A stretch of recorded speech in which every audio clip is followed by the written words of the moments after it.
नमस्कार फ्रेंड्स मु शक्ति आपण देखुंती नरसिंहा क्रिएशंस पेजेंट। तो फ्रेंड्स आज वीडियो रे वर्तमान बड़ मुख्य खबर उपर नजर पकाइबा जहाँकि आपण माने समस्ते जानि रखिबा निहाती दरकार। तेबे कोन रही आज वीडियो रे वर्तमान बड़ मुख्य खबर आपण माने जानिबा पई वीडियो को शेष पर्यंत देखंतु जहाँद्वारा कि आपण माने डिटेल्स इंफॉर्मेशन पाई परिबे। एवं फ्रेंड्स ता पूर्व एई वीडियो गोटे लाइक करंतु जदि पारुछंती आपनकर सांग साथी मानकु वीडियो को शेयर करनतु। जदि फ्रेंड्स आपण माने आमो चैनल ले नुआ ही वीडियो देखुछंती पूर्व केबे भी हमरो चैनल को सब्सक्राइब करनाती तबे निहाती चैनल को सब्सक्राइब करे सहित पाखे आस्तुवा बेल आइकन को बजाय रखतांतु। तो फ्रेंड्स नंबर 1 रही चाषी संगठन भारत बंद मास्टर कैंटीन रे वाम दलर पिकेटिंग गाड़ी चलाचल जीवन यात्रा स्वाभाविक। चाषी संगठन देथिबा बंदर आंशिक प्रभाव संयुक्त किसान मोर्चा देथिबा भारत बंद डाकरा को समर्थन करी अखिल भारत कृषक संघर्ष समन्वय समिति ओडिशा शाखा पक्षरु राजधानी भुवनेश्वर समेत विभिन्न स्थान रे रास्ता रोक करा जायछि। नुआ कृषि आईन प्रत्याहार दाबी रे सकाळ 6 संध्या 6 जाए 12 घंटा बंद पालन करुछंती चाषी संगठन। बंद पालन समय आवश्यक सेवा को दाबी दिया जायछि। कृषक संगठन एही बंद को समर्थन करिसंती वामपंथी और कांग्रेस। अन्यपटे राजधानी रे गाड़ी चलाचल स्वाभाविक रही देखा मिली। आईन श्रृंखला परिस्थिति को दृष्टि रखी व्यापक पुलिस व्यवस्था होईछि। सेहिपरि बालेश्वर में बंदर आंशिक प्रभाव कृषक संगठन बंद डाकरा को सफल करने को बालेश्वर में रेल रोक। कृषक संगठन कर्मी माने स्टेशन रे रेल धारण रे चढ़ी रेल रोक करिसंती। सेहिपरि गाड़ी मोटर बंद करिसंती। आंदोलनकारी माने पिकेटिंग करने सह दुकान बाजार बंद करिसंती। अन्य पक्षरे गुणुपुर रे भारत बंदर प्रभाव केंद्र सरकार आनिथिबा 3टी नुआ कृषि बिल को विरोध करी कृषक संगठन पक्षरु दिया जायथिबा भारत बंद डाकरार प्रभाव गुणुपुर रे देखिबाकु मिलिछि। कृषक संगठन एही डाकरा को समर्थन एआईकेएम और एआईकेएमएस कर्मी माने टायर जाली रास्ता अवरोध करिसंती। देखा परोक्ष खबर बहु चर्चित पीपी किट और मास्क दुर्नीति मामला सुनाली करी सरकार को क्लीन चिट देले लोकायुक्त। पिटिशन रे कहिले जीबू हाईकोर्ट। बहुचर्चित मास्क और पीपी किट दुर्नीति मामला रे सरकार को क्लीन चिट देइचंती लोकायुक्त। आज एने लोकायुक्त निकट में सुनाली होइतिला। एही मामला रे मार्च 16 रे प्राथमिक रिपोर्ट दाखल करितिला विजिलेंस। आ रिपोर्ट आधार रे पिटिशन को उपस्थिति रे मामलार सुनाली होइछि। तेबे रिपोर्ट को आधार करी लोकायुक्त निष्पत्ति सुनाइछंती। एथरे कोनोसी त्रुटि विच्युत होई नाही। तेबे एही राय एकबाखिया और एहा विरोध रे सेमाने हाईकोर्ट जीवे बोली कहिसंती पिटिशन सुदर्शन दास और सुशांत पाढ़ी। देखे परोक्ष खबर पाकिस्तान व्यवसायी अजब कारनामा 1000 कर्मचारी को लगाई देले नकली कोरोना टीका। पाकिस्तान जने व्यवसायी नाम रे अभियोग आसीछि कि से तांकर 1000 कर्मचारी देहरे नकली कोरोना टीका लगाई दैछंती। मोहम्मद यूसुफ अमदानी नामक जड़े व्यवसायी बाबद एने रिफर्मा नामक खबर कागज रे रिपोर्ट प्रकाश पाई। रिपोर्ट मुताबक यूसुफ मेक्सिको शहर रे कैंपस रे निजर कपड़ा फैक्ट्री रही। एही फैक्ट्री रे कार्य करुवा 1000 रु अधिक कर्मचारी को यूसुफ नकली कोरोना टीका लगाई दैछंती। कही रखुचु हैंड्रास अंचल रे यूसुफ जड़े सबुठारु धनी व्यक्ति भाव परिचित। तांको उपरे अभियोग आसीछि कि तांको फैक्ट्री कर्मचारी और किछि बाहर लोकों को से ही नकली टीका दैछंती। एही नकली टीका कारबार रे कंपनीर जड़े वरिष्ठ कर्मचारी और किछि राजनेता सामिल थिबा कथा कुआ जाउछि। रिफार्मर रिपोर्ट मुताबक मार्च 10 तारिख में ओशन व्यू होटेल रे यूसुफ निजर लोकों को यही टीका लगाई थिले। या परे मार्च 15 तारिख दिन निज कपड़ा फैक्ट्री कर्मचारी को यही नकली टीका देइथिले। या सो किछि टैक्सी ड्राइवर को भी यही टीका देइथिबा कथा रिफार्मर रिपोर्ट रे प्रकाश पाइछि। एही रिपोर्ट प्रकाश पाइबा परे मेक्सिको प्रशासन पक्षरु बळका टीका को जबत करा जिबा सह यूसुफ को कपड़ा फैक्ट्री रे ताला पकाई दिया जाइछि। या सह समस्त कर्मचारी को एप्रिल 4 तारिख पर्यंत घर को पठाई दिया जाइछि। सेपटे प्रशासन तनाघना परे अभियुक्त यूसुफ फेरार हो जाइछंती। कहि रखुछु कि 24 मिलियन स्पुटनिक भी वैक्सीन पई जनवरी मासरे मेक्सिको रूस सहित चुक्ति करिथिला। हेले वर्तमान पर्यंत रूस मेक्सिको को 4 लाख टीका जोगाई दैछि। जो टीका को मेक्सिको पक्षरु आगधाड़ी स्वास्थ्यकर्मी और वयोज्येष्ठ लोक मानकु दैछि। देखा परोक्ष खबर 1999 महाबात्या परे 8टी बात्या सामना करिछि राज्य। बात्या गुड़िकरे 160 जनकर मृत्यु घटी। गृह में उत्तर रखिले राजस्व और विपर्यय मंत्री। 1999 महाबात्या परे राज्य 8टी बात्यार सामना करिछि। 8टी बात्या सामना करिथवा ओडिशा बेस क्षयक्षति सहिछि। Phailin, Hudhud, Titli, Phethai, Daye, Fani, Bulbul, Amphan बात्या गुड़िकरे राज्य में 160 जनकर मृत्यु घटी। 31,945.80 कोटी धनजीवन क्षयक्षति होइछि। ଏହି ବାତ୍ୟାଗୁଡ଼ିକରେ ରିଲିଫ୍ ଓ ପୁନରୁଦ୍ଧାର ପାଇଁ କେନ୍ଦ୍ର ସରକାରଙ୍କୁ ମୋଟ 2,948.37 କୋଟି ଟଙ୍କାର ସହାୟତା ପ୍ରଦାନ ପାଇଁ ଅନୁରୋଧ କରାଯାଇଛି। କେନ୍ଦ୍ର ସରକାର ଜାତୀୟ ବିପର୍ଯ୍ୟୟ ସହାୟତା ପାଣ୍ଠିରୁ ମୋଟ 5,285.65 କୋଟି ଟଙ୍କାର ସହାୟତା ରାଶି ପ୍ରଦାନ କରିଛନ୍ତି। ତାରାପ୍ରସାଦ ବାହିନୀପତିଙ୍କ ପ୍ରଶ୍ନର ଉତ୍ତର ରଖିଛନ୍ତି ରାଜସ୍ୱ ଓ ବିପର୍ଯ୍ୟୟ ମନ୍ତ୍ରୀ ସୁଦାମ ମାରାଣ୍ଡି। ବାତ୍ୟା ଫାଇଲିନ୍ 2013ରେ ହୋଇଥିବା ବେଳେ ଏଥିରେ 21 ଜଣଙ୍କ ମୃତ୍ୟୁ ହୋଇଥିଲା। 14,373.47 କ୍ଷୟକ୍ଷତିର ଆକଳନ କରାଯାଇଛି। ଜାତୀୟ ବିପର୍ଯ୍ୟୟ ସହାୟତା ପାଣ୍ଠିରୁ 1,149.83 ଅର୍ଥ ରାଶି ମିଳିଛି। ସେହିପରି 2014ରେ ହୋଇଥିବା ହୁଡୁହୁଡୁ ବାତ୍ୟାରେ 3 ଜଣଙ୍କର ମୃତ୍ୟୁ ହୋଇଥିଲା। 2020ରେ ହୋଇଥିବା ଆମ୍ଫାନ ବାତ୍ୟାରେ କାହାର ମୃତ୍ୟୁ ହୋଇନଥିବା ବେଳେ 236.68 କ୍ଷୟକ୍ଷତିର ଆକଳନ କରାଯାଇଛି। ଦେଖିବା ପରବର୍ତ୍ତୀ ଖବର, ରାଜ୍ୟ ସରକାରଙ୍କ ନୂଆ ଗାଇଡଲାଇନ୍, ଆଗକୁ ଆସୁଥିବା ପର୍ବପର୍ବାଣୀ ଉପରେ କଟକଣା ଜାରି। ଜାଣନ୍ତୁ କ'ଣ ଆସିଲା ନୂଆ ନିୟମ। ଦେଶର ବିଭିନ୍ନ ରାଜ୍ୟରେ କରୋନାର ନୂଆ ଷ୍ଟ୍ରେନ୍ ଚିନ୍ତା ବଢ଼ାଇ ଦେଇଥିବା ବେଳେ କରୋନା କଟକଣା ଆହୁରି କଡ଼ାକଡ଼ି କରୁଛନ୍ତି ରାଜ୍ୟ ସରକାର। ଆଗକୁ ଥିବା ପର୍ବପର୍ବାଣୀ ଉପରେ କଟକଣା ଲଗାଇଛନ୍ତି ରାଜ୍ୟ ସରକାର। କରୋନାର ସଂକ୍ରମଣକୁ ରୋକିବା ପାଇଁ ଗାଇଡଲାଇନ୍ ଜାରି କଲେ ସ୍ୱତନ୍ତ୍ର ରିଲିଫ୍ କମିଶନର। ଆଗକୁ ଆସୁଥିବା ପର୍ବପର୍ବାଣୀ ଯଥା ଗୁଡ୍ ଫ୍ରାଇଡେ, ପଣା ସଂକ୍ରାନ୍ତି, ଝାମୁଯାତ୍ରା, ଦଣ୍ଡଯାତ୍ରା ଏବଂ ରାମ ନବମୀ ଇତ୍ୟାଦି ଭଳି ପର୍ବପର୍ବାଣୀ ଉପରେ ଲାଗିଲା କଟକଣା। ଅଧିକ ଜନଗହଳି ସଂକ୍ରମଣ ବ୍ୟାପିବା ଆଶଙ୍କାରେ ରାଜ୍ୟ ସରକାର ଏଭଳି ନିଷ୍ପତ୍ତି ନେଇଛନ୍ତି। ତେବେ ରାଜ୍ୟର ସବୁଠାରେ ଏହିସବୁ ପର୍ବପର୍ବାଣୀରେ ଶ୍ରଦ୍ଧାଳୁଙ୍କ ପାଇଁ ଲାଗିଲା କଟକଣା। କୋଭିଡ ନିୟମ ମାନି କେବଳ ହେବ ନୀତିକାନ୍ତି। ମନ୍ଦିର, ଚର୍ଚ୍ଚ ଖୋଲା ରହିବ, କିନ୍ତୁ କେତେ ଲୋକଙ୍କୁ ଅନୁମତି ମିଳିବ ସେ ନେଇ ସ୍ଥିତି ଦେଖି ସମସ୍ତ ଜିଲ୍ଲାପାଳ ଓ ମ୍ୟୁନିସିପାଲ ନିଷ୍ପତ୍ତି ନେବାକୁ ଏସ୍ଆର୍ସିଙ୍କ ନିର୍ଦ୍ଦେଶ। ତେବେ ପୂର୍ବରୁ ଜାରି ହୋଇଥିବା ଗାଇଡଲାଇନ୍ରେ ଦୋଳ ପୂର୍ଣ୍ଣମୀ, ହୋଲି ଉପରେ କଟକଣା ଲଗାଇଥିଲେ ରାଜ୍ୟ ସରକାର। ରାସ୍ତାରେ ହୋଲି ଖେଳିବାକୁ ବାରଣ କରିବା ସହ ଘରେ ରହି ପରିବାର ସହିତ ରଙ୍ଗ ଖେଳିବାକୁ ପରାମର୍ଶ ଦେଇଥିଲେ। ସବୁଠାରୁ ବଡ଼ କଥା ହେଲା, ଯଦି କୋଭିଡ ନିୟମ ନ ମାନନ୍ତି ଏହାକୁ ଯିଏ ଉଲ୍ଲଂଘନ କରିବେ ସେମାନଙ୍କ ବିରୋଧରେ ଆଇନ ଅନୁଯାୟୀ କାର୍ଯ୍ୟାନୁଷ୍ଠାନ ନିଆଯିବ ବୋଲି ଏସ୍ଆର୍ସିଙ୍କ ଜାରି କରିଥିବା ଗାଇଡଲାଇନ୍ରେ ଉଲ୍ଲେଖ କରିଛନ୍ତି। ଏହା ଉପରେ ନଜର ରଖିବାକୁ ଜିଲ୍ଲା ପ୍ରଶାସନ ଓ ମ୍ୟୁନିସିପାଲ କର୍ତ୍ତୃପକ୍ଷଙ୍କୁ ନିର୍ଦ୍ଦେଶ ଦେଇଛନ୍ତି। ଦେଖିବା ପରବର୍ତ୍ତୀ ଖବର, ଉତ୍କଳ ଦିବସ ପାଳନ ଉପରେ କଟକଣା, ହୋଇପାରିବନି ବଡ଼ ସମାବେଶ। କୋଭିଡ କଟକଣା ମାନିବା ଏବଂ ମାସ୍କ ପିନ୍ଧିବା ବାଧ୍ୟତାମୂଳକ। କରୋନା କାଳରେ ଉତ୍କଳ ଦିବସ ପାଳନ ପାଇଁ ଆସିଲା ଗାଇଡଲାଇନ୍। ଏଥର କରୋନା କଟକଣାରେ ପାଳନ ହେବ ଉତ୍କଳ ଦିବସ। ଏନେଇ ସ୍ପେଶାଲ ରିଲିଫ୍ କମିଶନ ନିର୍ଦ୍ଦେଶନାମା ଜାରି କରିଛନ୍ତି।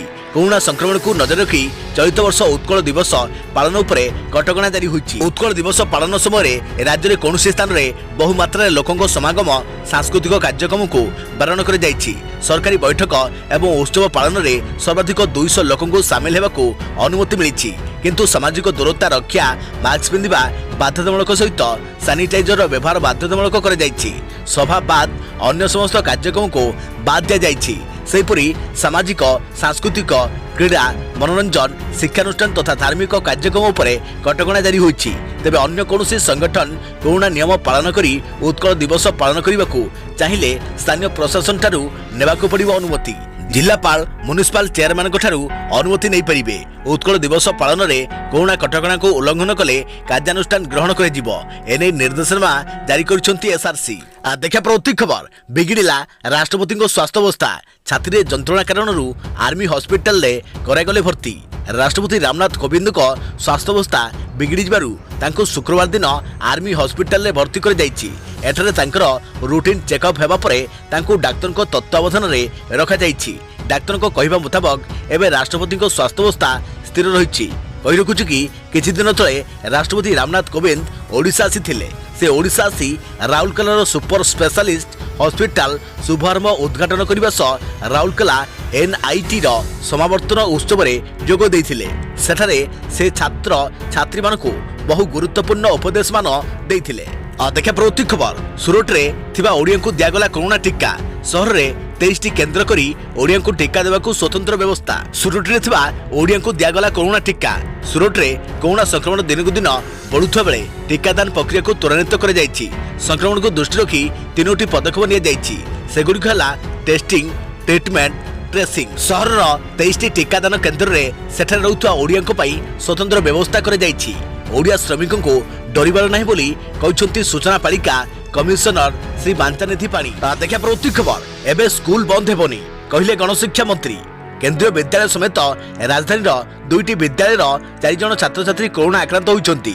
गतकाली ए संपर्क में जनापड़ा पर एप्रिल स्कूल बंद होगा एक खबर घूरी बुलुची, जहां नहीं विद्यालय और गणशिक्षा मंत्री समीर रंजन दास कहते ए पर्यंत राज्य सरकार द्वारा परिचालित स्कूल किंवा हॉस्टेल कौन आक्रांत बाढ़ी ना। राज्य सरकार पक्षर जारी होता एसओबी को कड़ाकड़ी पालन करने लगी निर्देश दी जाएगी। घरे स्कूल गुड़िक जिला प्रशासन पक्षर कड़ा नजर रखा जाएगी। स्कूल बंद होगा नहीं ए पर्यंत कौन निष्पत्ति नि छात्र छात्री अभिभावक स्कूल कर्तृपक्ष एभली विभ्रांतिकर तथ्य को विश्वास न करने को श्री दास कहते। अन्यपक्षे गत सप्ताह मध्य भुवनेश्वर स्थित XIMB एक कोचिंग सेंटर, घरोई विद्यालय, केंद्रीय विद्यालय, एक इंजीनियरिंग कॉलेज, राउरकेला स्थित NIT, कटक स्थित एक घरोई कॉलेज और रेभेन्सा विश्वविद्यालय छात्र छात्री कोरोना आक्रांत होगा पर राज्य सरकार को चिंता बढ़ी जाइछि। किभली यार मुकाबला करि हेबो से नै जिला स्तर में पदक्षेप नेबाकू निर्देश दिया जाइछि। हॉस्टेल छात्र छात्री विशेष प्रभावित होइथारु आज भुवनेश्वर महानगर निगम पक्षरु सहर 3टी शिक्षानुष्ठान में कोरोना टेस्ट करा जाइछि। आगकू भी एही धारा जारी रहिबो बोली बीएमसी सूचना दैछि। अपरपक्षे रेभेन्सा विश्वविद्यालय परीक्षा बातिल सह कैंपस रे कटकणा को कड़ाकड़ी करि जाइछि। कोरोना आक्रांतक संख्या जेपरी वृद्धि न पाए से दिगरे पदक्षेप नेबाकू कुआ जाइछि। देखा प्रवृत्ति खबर आहरी सस्ता हला पेट्रोल और डीजेल। क्रमागत भाव द्वितीय दिन पर गुरुवार देश में पेट्रोल एवं डीजेल दर ह्रास पाई। बुधवार तुलन में गुरुवार भुवनेश्वर में लिटर पिछा पेट्रोल दर 21 पैसा एवं डीजेल दर 22 पैसा खसी। से दुई दिन में पेट्रोल एवं डीजेल दर यथाक्रमे 39 पैसा एवं 41 पैसा ह्रास पाई लिटर पिछा यथाक्रमे 91 टंका 51 पैसा एवं 88 टंका 79 पैसा को कमी। गत वर्ष मार्च 16 तारिख में तेल दर कमी थिला। यापर देश में तेल दर वृद्धि पाइथिला एवं स्थिर रहिथिला। गतकाली प्रथम थर पर दर ह्रास करथिबा बेले आज द्वितीय थर पर कमी। मिलिथिबा सूचना अनुसार गत वर्ष मार्च मासरे सरकार तेल उपर उत्पाद शुल्क वृद्धि करथिले। सेबेठारु आज सुधा पेट्रोल और डीजेल दर लिटर पिछा यथाक्रमे 21 टंका 58 पैसा एवं 19 टंका 18 पैसा वृद्धि घटिछि। देखा प्रवृत्ति खबर बजार को आसिला इलेक्ट्रिक बाइक गेलियोज होप थरे चार्ज हेले चलिबो 75 किलोमीटर मात्र एतिक टंका रहिछि दाम। भारतीय बाजार रे इलेक्ट्रिक बाइक रो चाहिदा वृद्धि पाउछि। इलेक्ट्रिक बाइक बाजार रे आउ एक नुआ स्टार्टअप एंट्री करिछि। Indian Institute of Technology Delhi रो स्टार्टअप गेलियोज गुरुवार बाजार रे निजर नुआ इलेक्ट्रिक बाइक मोपेड होप को लॉन्च करिछि। अत्यंत आकर्षणीय लुक और दमदार इलेक्ट्रिक मोटर फीचर थिबा एही मोपेड रो दाम रहिछि 49,999 टंका। कंपनी सूचना अनुसार गेलियोज होप मोपेड को व्यवहार कले कम टंका खर्च हेबो। एथरे किलोमीटर पिछा मात्र 20 पैसा खर्च हेबो। यह घंटा प्रति 25 किलोमीटर बेगरे गति करि परिबो। यह लो स्पीड व्हीकल रेंज आसी थाए। याकू चलेबा पई लाइसेंस और रजिस्ट्रेशन रो आवश्यकता नहीं। एही इलेक्ट्रिक मोपेड रे 250 water hub mountain electric motor और लिथियम बैटरी पैक रो व्यवहार करि जाइछि। यह पृथक पृथक बैटरी ऑप्शन उपलब्ध। थरुटिए चार्ज कले यह 50 किलोमीटर जाई परिबो। यार टॉप वेरिएंट थरुटिए चार्ज कले 75 किलोमीटर जाई परिबो। एही इलेक्ट्रिक बाइक को घरे मध्य चार्ज करि हेबो। यार बैटरी मात्र 4 घंटा रे फुल चार्ज हो जिवो। या सो पोर्टेबल चार्जर मध्य दिया जाइछि।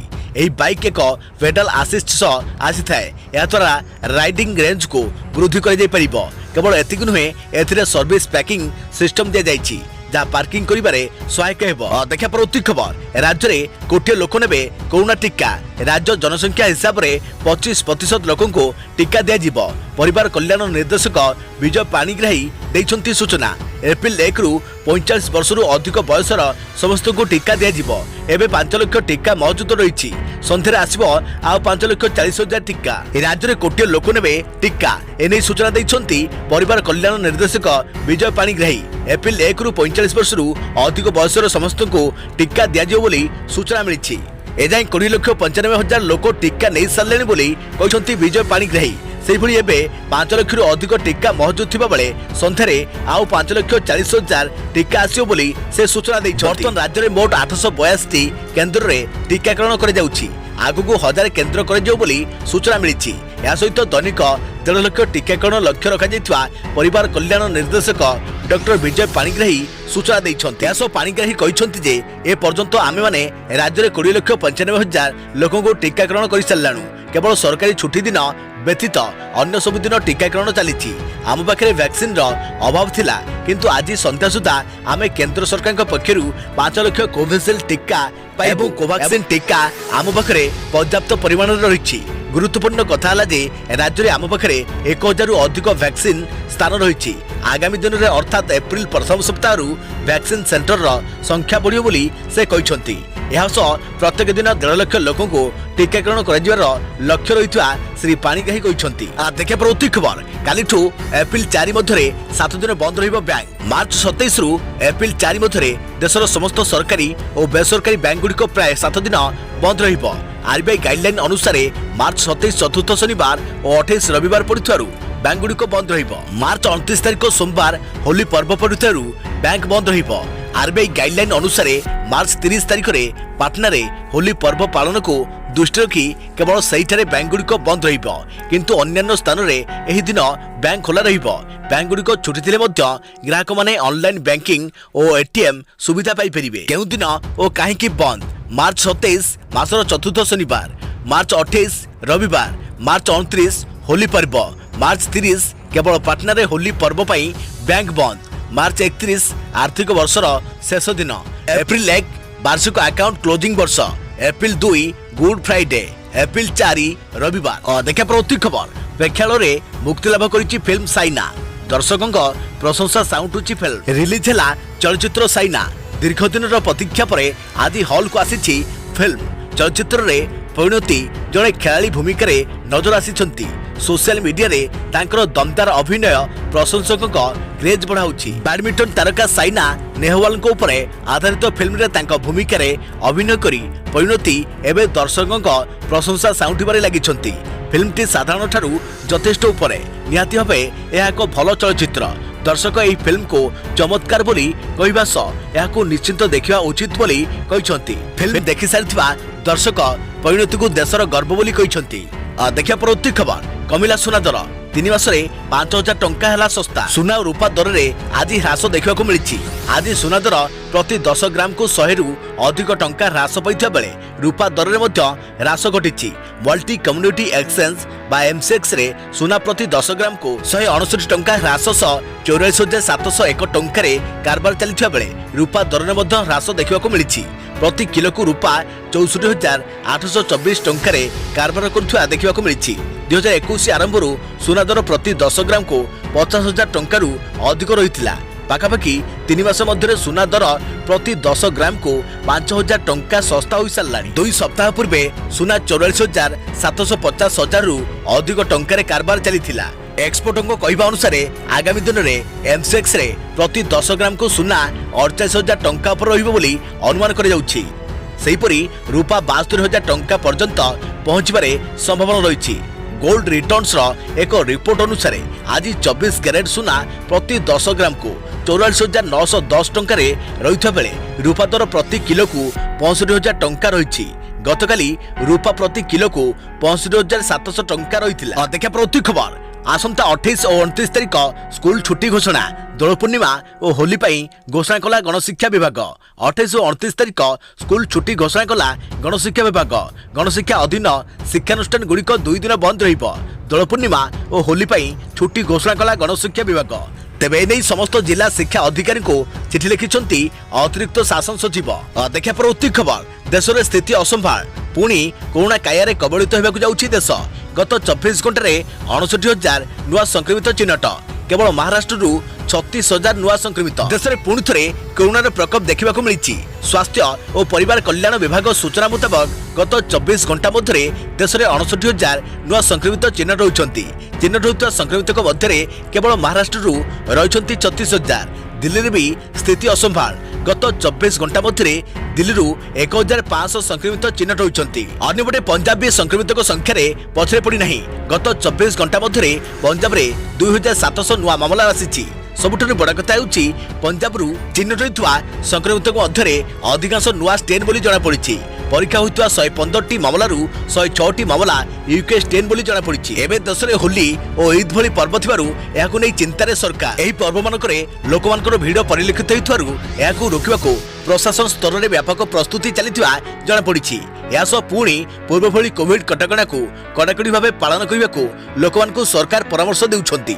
मॉल, सिनेमा हॉल, मंदिर और पर्यटन स्थली मानकरे लोक किभली सचेतन करा जाय परिबो से नै सरकार तरफ विभिन्न सचेतनता करा जाउछि। अन्यपटे राज्य में बढ़िबारे लागिछि कोरोना संक्रमण।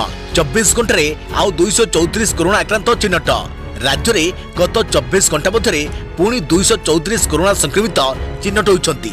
सेमानक मध्यरु 138 जन संगरोध केन्द्रରୁ चिन्हट होइथिबा बेले 95 जन स्थानीय संक्रमित अछंती।